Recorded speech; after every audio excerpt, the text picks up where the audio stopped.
Effect ന്യൂസിലേക്ക് ഇവർക്കും സുസ്വാഗതം.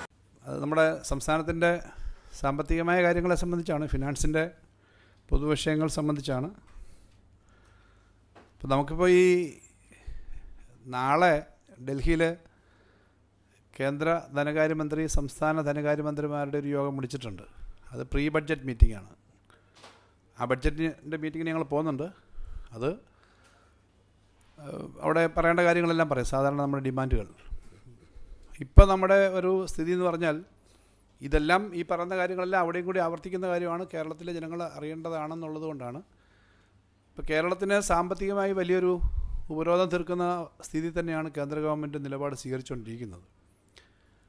അത് ഏറ്റവും ഒടുവിലത് രൂക്ഷമായത്, നമുക്ക് ഈ വർഷം ആകെ എടുക്കാവുന്ന ബോറോയിങ് സ്പേസിൽ അവസാനത്തെ ഒരു 3 മാസക്കാലം, നമ്മുടെ ജനുവരി, ഫെബ്രുവരി, മാർച്ച്, ഈ 3 മാസക്കാലം 12,000 കോടിയോളം രൂപയാണ് നമുക്ക് കിട്ടേണ്ടത്.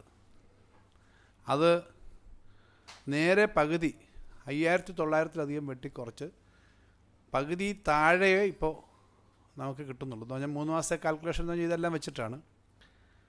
അപ്പോൾ ഇത് ഈ വർഷം ആകെ എത്രയാണ് വെട്ടിക്കുറച്ചതെന്നുള്ളത് അറിയണം. ഈ വർഷം 17,000 കോടി രൂപയിലധികം, ഇതോടെ വരുമ്പോൾ 17,000 കോടി രൂപയിലധികം ഈ വർഷം കിട്ടുമെന്ന് പ്രതീക്ഷിച്ച തുക കുറഞ്ഞിട്ടുണ്ട്. അതിൻ്റെ കൂടാതെ വേറെ കേന്ദ്ര ഗവൺമെൻറ് നമ്മുടെ പൊതുവായിട്ടുള്ള സ്റ്റാറ്റിസ്റ്റിക്സിൻ്റെ ഡിപ്പാർട്ട്മെൻറ്റ് കൊടുക്കുന്ന കണക്കുകളിൽ നിന്നും കുറച്ച് GDP യും GSTP യും കണക്കാക്കുന്നതിൻ്റെ ഭാഗമായിട്ടുള്ള കുറവുണ്ട്. അത് 4,250 കോടിയോളം കുറവ് വരും. ഇത് ഞങ്ങൾ കഴിഞ്ഞ ദിവസം കേന്ദ്രമന്ത്രിയെ കണ്ടപ്പോൾ അവിടെ വീണ്ടും ശ്രദ്ധപ്പെടുത്തിയതാണ്. ഈ 17,000 കോടി എങ്ങനെയാണെന്ന് വെച്ചാൽ, നമുക്ക് നേരത്തെ തന്നെ കിഫ്ബിയും പെൻഷൻ കമ്പനി എടുത്തെന്ന് പറഞ്ഞിട്ട് ഓഫ് ബഡ്ജറ്റ് ബോറോയിങ് എന്ന നിലയിൽ മുമ്പെടുത്ത കടത്തിന് ഈ വർഷത്തെ നമ്മൾ ചിലവാക്കേണ്ടത് 4,700 കോടി കുറയ്ക്കുന്നുണ്ട്. കഴിഞ്ഞ 50-60 വർഷമായിട്ടെടുത്ത കൊടുത്തിട്ടുള്ള ഗ്യാരണ്ടി ഉണ്ട്. സർക്കാർ ഗ്യാരണ്ടി കൊടുക്കും പലതിനും. അതിന് ഗ്യാരണ്ടി റിഡംഷൻ ഫണ്ട് എന്നൊരു ഫണ്ട് ഉണ്ടാക്കണമെന്ന് പറഞ്ഞിട്ട് അതിന് 5 വർഷം കൊണ്ട് ഫണ്ട് ഉണ്ടാക്കണമെന്ന് റിസർവ് ബാങ്ക് പറഞ്ഞേക്കുന്നത്. ഒറ്റ വർഷം കൊണ്ട് എടുക്കേണ്ട പണം മൊത്തം വെട്ടിക്കുറച്ച് 3,300 കോടി അതും കുറഞ്ഞിട്ടുണ്ട്. അപ്പോൾ 4,800 ഇതുകൂടാതെ 1922 കോടി നമ്മൾ സുപ്രീം കോടതി കേസ് പറഞ്ഞ് നമ്മൾ പറഞ്ഞ കണക്ക് അനുകൂലമാണെന്ന് തന്ന പണമുണ്ട്, അതും കുറച്ചു. ഇതുകൂടാതെ GSTP, IGSTയുടെ കണക്കിൽ ചില തെറ്റുകൾ വന്നിട്ടുണ്ടെന്ന് പറഞ്ഞിട്ട്, നമ്മുടെ തെറ്റല്ല, കേന്ദ്ര ഗവൺമെൻറ്റിൻ്റെ പുള്ളിൽ നിന്ന് ആകെ ചില സ്റ്റേറ്റുകൾ വിഡ്രോ എന്ന് പറഞ്ഞിട്ട് നമുക്ക് 965 കോടി നമുക്ക് കുറച്ചു, പല സ്റ്റേറ്റിനും കുറച്ചു. ഇതെല്ലാം കൂടെ വരുമ്പം 11,000 കോടിയായി. ആ 11,000 കോടിയുടെ കൂടെ ഏറ്റവും അവസാനം ഈ ഫൈനൽ ഓവറുകളിൽ നിയമവിരുദ്ധമായിട്ടുള്ള കളി നടത്തുന്നു എന്ന് പറയുന്ന പോലെയാണ്. ഏതൊരു കളി നിയമത്തിൻ്റെ ഗവൺമെൻറ്റിൻ്റെ ഇത് സാമ്പത്തിക വർഷത്തിൻ്റെ അവസാനമാണ്, തെരഞ്ഞെടുപ്പ് വർഷമാണ്. അപ്പോൾ ഈ 5-ാം വർഷത്തിൻ്റെ അവസാനം നമ്മൾ 3 മാസം കൂടി മാത്രം ഇരിക്കുമ്പോൾ ഏറ്റവും അവസാനത്തെ 3 മാസക്കാലത്തേക്ക് ഇങ്ങനെ കാണിക്കുമെന്ന് പറഞ്ഞാൽ സാധാരണ ഒരു ന്യായമുള്ള കാര്യമല്ല. അതൊരു കളി നിയമങ്ങൾക്ക്, ക്രിക്കറ്റിലോ മറ്റേതിനകത്തൊക്കെ ഇങ്ങനെ പാടില്ല എന്ന് പറയുന്നത്, ഇങ്ങനെ ചെയ്യുന്ന ആളുകളെ ബ്ലാക്ക് ലിസ്റ്റ് ചെയ്യേണ്ടതാണ്.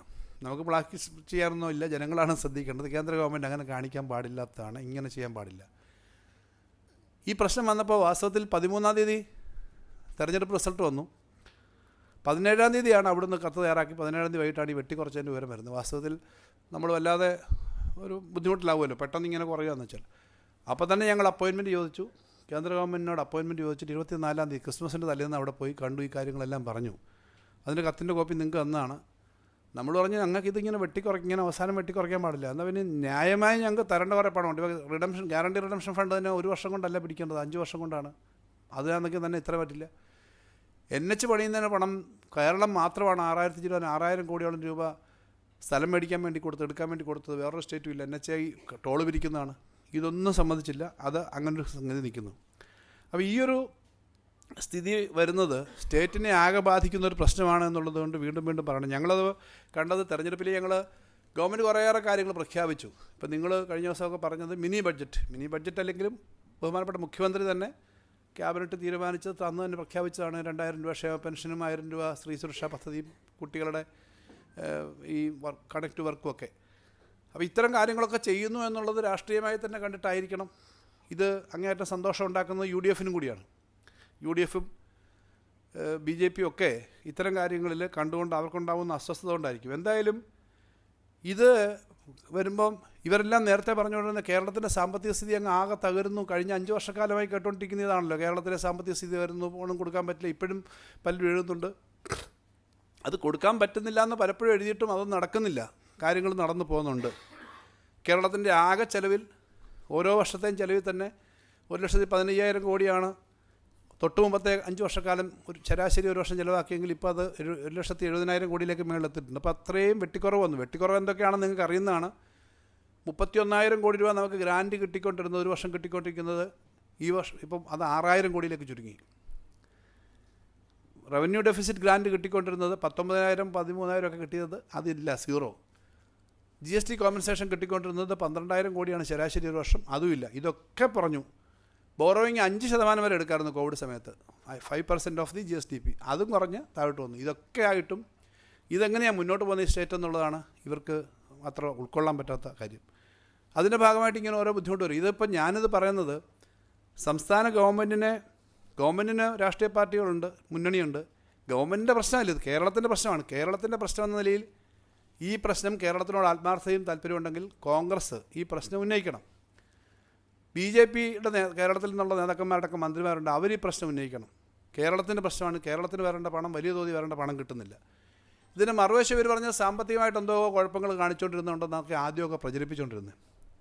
അതിപ്പോൾ പറയുന്നില്ല. കേരളത്തിൻ്റെ പെർഫോമൻസിനെ സംബന്ധിച്ച് യൂണിയൻ ഫിനാൻസ് മിനിസ്റ്റർ തന്നെ ഞങ്ങൾ കഴിഞ്ഞ ദിവസം കണ്ടപ്പോഴും ഞാൻ പറഞ്ഞു, ഞങ്ങൾക്ക് കഴിഞ്ഞ കണക്കുകൾ നോക്കുമ്പോൾ റിസർവ് ബാങ്കിൻ്റെ പഠനമായാലും CNRAGയുടെ പഠനമായാലും കേരളത്തിൻ്റെ സാമ്പത്തിക രംഗത്തെ വളർച്ച മെച്ചപ്പെട്ടു എന്നുള്ള കണക്കുകളുണ്ട്. അപ്പോൾ അതനുസരിച്ചിട്ട് അതുപോലെ ഞങ്ങളുടെ ഫിസ്ക്കൽ കൺസോളിഡേഷൻ, ഞങ്ങളുടെ വരുമാനം വർദ്ധിച്ചു, ഞങ്ങളുടെ പൊതുവിലുള്ള കടത്തിൻ്റെ പരിധി കുറഞ്ഞു, ഇതൊക്കെ ഞങ്ങൾ പറഞ്ഞു കഴിഞ്ഞപ്പോൾ അതൊക്കെ ശരിയാണ്, ഞാൻ അംഗീകരിക്കുന്നു. ഞാൻ പാർലമെൻറ്റിൽ തന്നെ കേരളം ഫിസ്ക്കൽ കൺസോളിഡേഷനിൽ വന്നിട്ടുണ്ടെന്ന് പറഞ്ഞിട്ടുണ്ടല്ലോ എന്നാണ് ശ്രീമതി നിർമ്മല സീതാരാമൻ പറഞ്ഞത്. വെച്ചാൽ അവർ അത് അംഗീകരിക്കുന്നു. പക്ഷേ ഞങ്ങളെ സംബന്ധിച്ച് ഈ പ്രശ്നമുണ്ട് എന്നുള്ള കാര്യം ചെറിയൊരു കാര്യമല്ല. അത് കേരളത്തിലെ പ്രതിപക്ഷം എപ്പോഴും പറയുന്നത് കേരളത്തിലെ സാമ്പത്തിക സ്ഥിതി മെച്ചമല്ല, മോശമാണെന്ന് പറയുന്നതിൻ്റെ കണക്കുകളൊക്കെ തെറ്റാണ് എന്ന് കാണിക്കുന്നതാണ് ഈ 2 റിപ്പോർട്ടുകൾ. ഇപ്പോൾ ഇത് സ്റ്റേറ്റ് ഫൈനാൻസസിൻ്റെ 23-24 റിപ്പോർട്ട് ഇപ്പോൾ വന്നതാണ്. ഇത് നമ്മുടെ കൺട്രോളറിൻ്റെ CNRAGയുടെ റിപ്പോർട്ടാണ്. അതുപോലെ തന്നെ ഇതേപോലെ വളരെ പ്രധാനപ്പെട്ട റിപ്പോർട്ടാണ്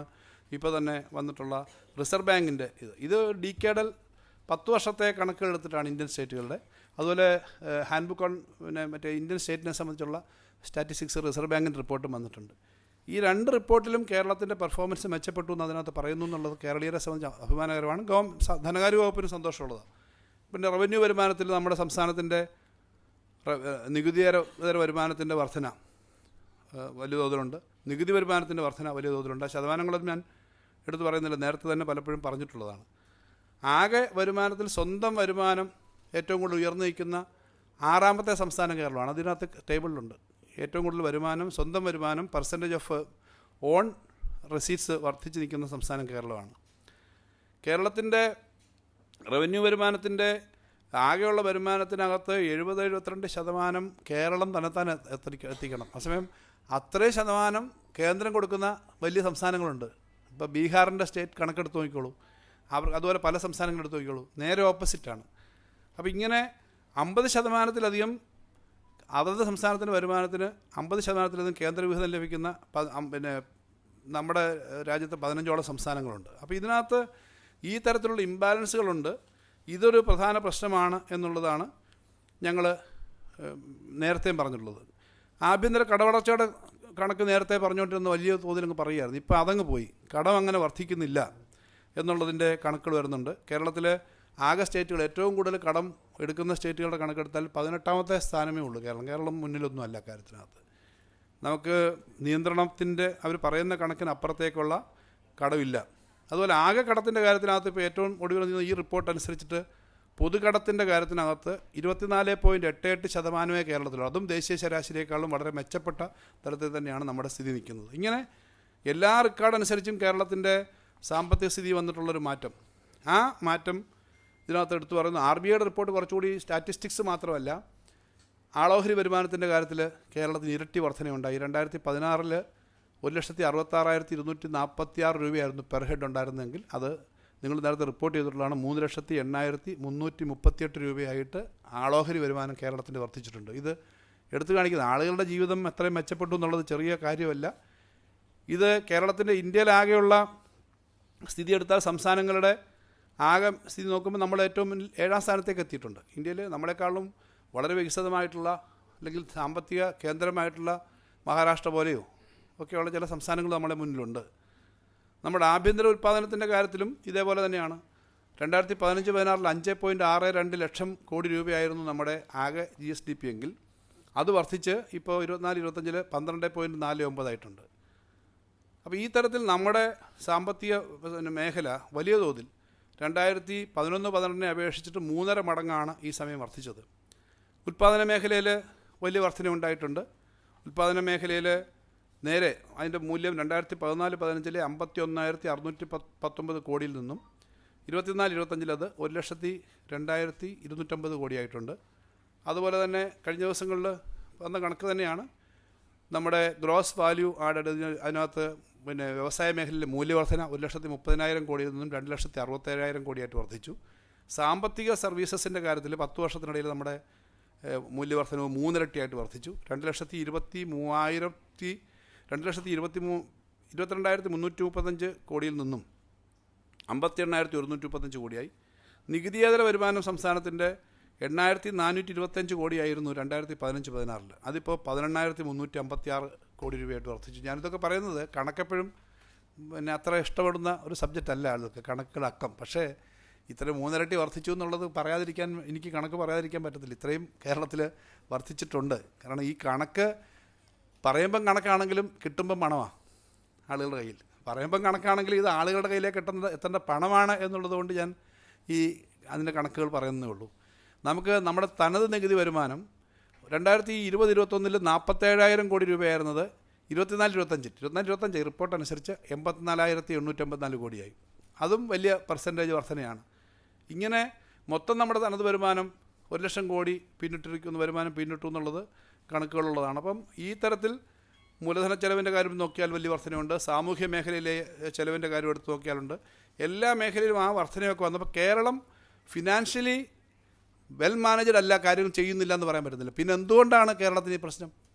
കേരളത്തിൻ്റെ പ്രശ്നം ചില സംസ്ഥാനങ്ങൾക്ക് അവരുടെ ആകെ റവന്യൂ വരുമാനത്തിൻ്റെ 70%-60% കൊടുക്കുമ്പോൾ ഇന്ത്യൻ ശരാശരി 50%-ലധികം കൊടുക്കുമ്പോൾ കേരളത്തിന് 25% താഴെ കിട്ടുന്നുള്ളൂ. ഇത് കൂടുതൽ കൂനുന്ന പോലെ പ്രശ്നം ഉണ്ടാക്കുന്ന പുതിയ പ്രശ്നങ്ങൾ വന്നിട്ടുണ്ട്. ഇപ്പോൾ GST പരിഷ്കരണം വന്നു. അന്ന് നമ്മൾ പറഞ്ഞു GST നടപ്പിലാക്കുന്ന സമയത്ത് റവന്യൂ ന്യൂട്രൽ റേറ്റ് ആകെ 100 രൂപയുടെ സാധനം വിറ്റാൽ 14 രൂപയായിരുന്നു ആവറേജ് GST കിട്ടുന്നതെങ്കിൽ അത് നേരത്തെ ചാർജ് കുറച്ച് 11 ആക്കി. ഇപ്പോൾ വീണ്ടും കുറഞ്ഞിട്ട് ഒരു 8 മേളിലായി എന്നാണ് കണക്ക്. കേന്ദ്ര ഗവൺമെൻറ് വരുമാനം തന്നെ കുറഞ്ഞു. കേന്ദ്ര ഗവൺമെൻറ്റിൽ ഇന്ത്യയിലെ ആകെയുള്ള നികുതി വരുമാനം തൊട്ട് മുമ്പ് ജനുവരിയിലൊക്കെ 2.23 ലക്ഷം കോടിയായിരുന്നു ഒരു മാസം. അതിപ്പോൾ 1.92 കോടിയിലായിട്ട് കുറഞ്ഞിട്ടുണ്ട്. ഇതിൻ്റെ എല്ലാം പ്രൊപ്പോർഷനായിട്ട് നമുക്ക് കുറയും.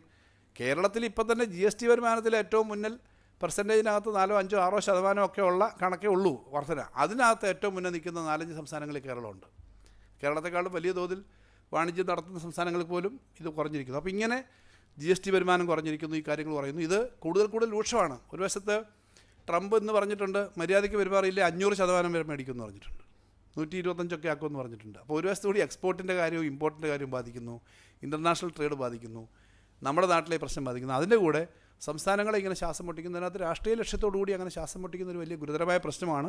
നിങ്ങളുടെ മുന്നിൽ ഈ കാര്യങ്ങൾ ചെയ്യുന്നുണ്ട് സംസ്ഥാനം. ഇത്രയും റിസർവ് ബാങ്കിൻ്റെ കണക്കും CNTG-യുടെ ഒരു ഡിക്കേഡൽ സർവേയും ഒക്കെ വരുമ്പോൾ അതിനകത്തെല്ലാം കേരളത്തെപ്പറ്റി നല്ല കാര്യം പറഞ്ഞിരിക്കുന്നു. അതിനെ തകർക്കാനും കേരളത്തിൽ ഇപ്പോൾ നമ്മൾ പറഞ്ഞിരിക്കുന്ന കാര്യങ്ങളൊക്കെ തടയാനുമായിട്ടുള്ള ശ്രമം നടക്കുകയാണ്. അത് കേരളത്തിൻ്റെ അടിസ്ഥാന നിക്ഷേപത്തിനും സൗകര്യത്തിനും വികസനത്തിനും ബാധിക്കുന്നതാണ്. അതിനെതിരായിട്ട് ജനങ്ങൾ ഒറ്റക്കെട്ടായിട്ട് നിൽക്കണം. അത് നേരത്തെ പറഞ്ഞതുപോലെ ഞാൻ പറയുകയാണ്, UDFന് രാഷ്ട്രീയം അവർ LDFൻ്റെ പരിപാടിയിലൊന്നും വരണ്ട. ഇപ്പോൾ LDF ഉൾപ്പെടെ ഗവൺമെൻറ് ഉൾപ്പെടെ സമരങ്ങൾ നടത്തുന്നുണ്ട്. 12-ാം തീയതി മുഖ്യമന്ത്രിയും മന്ത്രിമാരും MLA-മാരും MP-മാരും അടക്കം നടത്തുന്ന സമരമുണ്ട്. ആ സമരത്തിനകത്ത് LDFൻ്റെ മന്ത്രിസഭ എന്ന നിലയിൽ ചിലപ്പോൾ UDFന് സഹകരിക്കാൻ ബുദ്ധിമുട്ടായിരിക്കും. പക്ഷേ അവർ വ്യത്യസ്തമായൊരു സമരം നടത്താമല്ലോ. കേരളത്തോട് താല്പര്യമുണ്ടെന്ന് കാണിക്കാൻ അവരിവിടെ ഒരു സമരം നടത്തുകയും ഡൽഹിയിൽ ആവശ്യമായ കാര്യങ്ങൾ ചെയ്യുമോ എന്നുള്ളത് അവരോട് ഞാൻ ചോദിക്കുകയാണ്. BJPക്ക് കേരളത്തോട് എന്തെങ്കിലും താല്പര്യമുണ്ടെങ്കിൽ അവർക്ക് അവരുടെ മന്ത്രിമാരുണ്ട് കേന്ദ്രത്തിൽ, അവരുടെ MP-മാർ മലയാളികളായിട്ട് ധാരാളം നേതാക്കന്മാരുണ്ട്. അവരും ഇക്കാര്യത്തിൽ ഇടപെടണം. ഇത് കേരളത്തെ സംബന്ധിച്ച് കേരളത്തിൻ്റെ ഭാവിയുടെ പ്രശ്നമാണ്. കേരളത്തിനെ തകർക്കാൻ ശ്രമിക്കുന്നതാണ്. എന്തായാലും ഇത്രയും അപകടത്തിലാവുമെന്നൊക്കെ പറഞ്ഞിട്ടും കേരളം കഴിഞ്ഞ 10 വർഷമായിട്ടുണ്ടാക്കിയ അതിശക്തമായ കുതിച്ചുചാട്ടവും മുന്നേറ്റവും കേരളത്തിലുണ്ടാക്കിയ വലിയ ശ്രദ്ധേയമായ മാറ്റങ്ങളുണ്ട്. ആ മാറ്റങ്ങൾ കണ്ണി പിടിക്കുന്നില്ല. കേരളത്തിലെ ജനങ്ങൾക്ക് ഈ സന്തോഷം ഉണ്ടാവേണ്ട എന്ന് കരുതിയിട്ടുള്ള നിലപാട് വരുന്നു. അപ്പോൾ അത് അവർ നടത്തുന്ന ശ്രമങ്ങളെല്ലാം ഉള്ളപ്പോഴും ഞാൻ ഈ പറഞ്ഞ റിസർവ് ബാങ്കിൻ്റെയും CNRAയുടെയും കണക്കുകൾ അനുസരിച്ചിട്ട് നമുക്ക് ഇത്രയും ഇമ്പ്രൂവ്മെൻറ്റ് വന്നിട്ടുണ്ട്. പക്ഷേ ആ ഇമ്പ്രൂവ്മെൻറ്റിനെ തടസ്സപ്പെടുത്താനുള്ള ശ്രമമുണ്ട്. അതിനോട് ശക്തമായി പ്രതിഷേധിക്കാനും ഈ നയം തിരുത്തി കേരളത്തിന് വേണ്ടി നിൽക്കാനും എല്ലാവരും ഒരുമിച്ച് നിൽക്കണമെന്നുള്ള പ്രശ്നം കൂടിയുണ്ട്. അപ്പോൾ ഇത് നമ്മൾ നാളെ ഈ പ്രശ്നങ്ങൾ വീണ്ടും കേന്ദ്രമന്ത്രിയുടെ ശ്രദ്ധപ്പെടുത്തും. കേരളത്തിന് കിട്ടാനുള്ള ഏറ്റവും അർഹമായ കാര്യങ്ങൾക്ക് വേണ്ടിയിട്ടുള്ള കാര്യങ്ങൾ തയ്യാറാക്കിയിട്ടുള്ള മെമ്മോറാണ്ടമായിട്ടാണ് ഞങ്ങൾ പോകുന്നത്. അതവിടെ വീണ്ടും ഈ കാര്യങ്ങൾ ഉന്നയിക്കും. ഇതാണ് പറയാനുള്ളത്. മറ്റൊരു വാർത്തയുമായി വീണ്ടും കണ്ടുമുട്ടുന്നതുവരെ ഏവർക്കും നന്ദി, നമസ്കാരം.